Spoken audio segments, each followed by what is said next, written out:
Okay, this morning I had a friend of mine contact me that his daughter's 99 Honda Accord with a 3.0 V-tec V6, that the tensioner locked up and that the serpentine belt broke.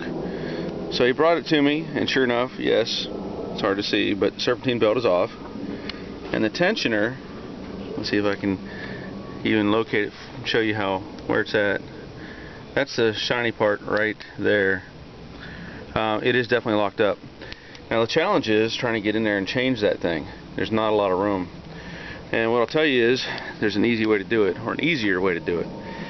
Get the car up on jack stand, take off the right front wheel. There's a panel that goes up in here. I already have it loose, but it goes up. This hole ends up here. I just pushed it down out of the way so I could get access. Come from underneath, and there's a tensioner right there. Now the only hard part I see is, well, the easy part is there's the bottom bolt. The hard part is there's a dipstick tube right there, and the upper bolt for the tensioner is behind that tube. And I know I can't really show it to you. I'm shining the light in its general direction. So what we have to do is take the tube loose first, and there's a bolt for that, and then I'll get access to the tensioner. So you just got to figure out where the bolts are and how to get to them. I know it sounds easy, but generally that's what it comes down to. So I'm going to work on getting that tube loose, and then I'll work on finishing getting the tensioner out.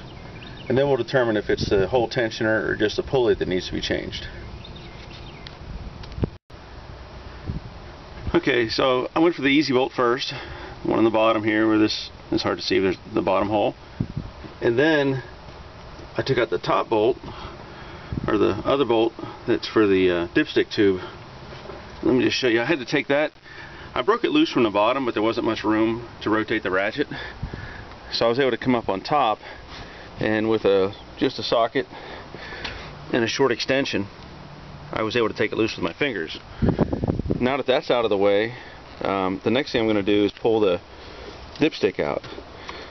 And I know it's hard to show you, but you just rotate it, wiggle it a little bit, and that's it. Now, you know, it'd be a good opportunity to clean this up a little bit and make sure that when you go back in, you're going to have to angle it kind of back. I know the sun's hitting me here, but angle it so the bracket's facing down, and then rotate that back into position. So now that the dipstick's out of the way,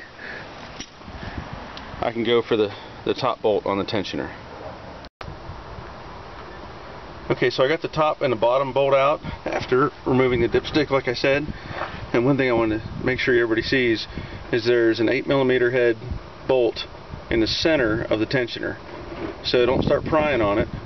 You know, right now there's 3 bolts. There's one, you can barely see it, but there's one up there, kind of see it, one down at the bottom, and the one in the center. So once that's removed, the assembly will come off, and then you can go back with the new one. Okay, after taking the tensioner assembly off, we've determined that it's just the pulley itself and not the tensioner. So we're going to salvage the tensioner and replace the pulley. But I want you to notice this bolt is backwards threads. So if you go to take it out, I'm turning it counterclockwise, and that's tightening it. Clockwise is loosening it. So once that's taken off, bolt comes out, and that's it. Tensioner comes off. You just reverse that, put the new tensioner on, tighten the bolt back up, and reassemble it.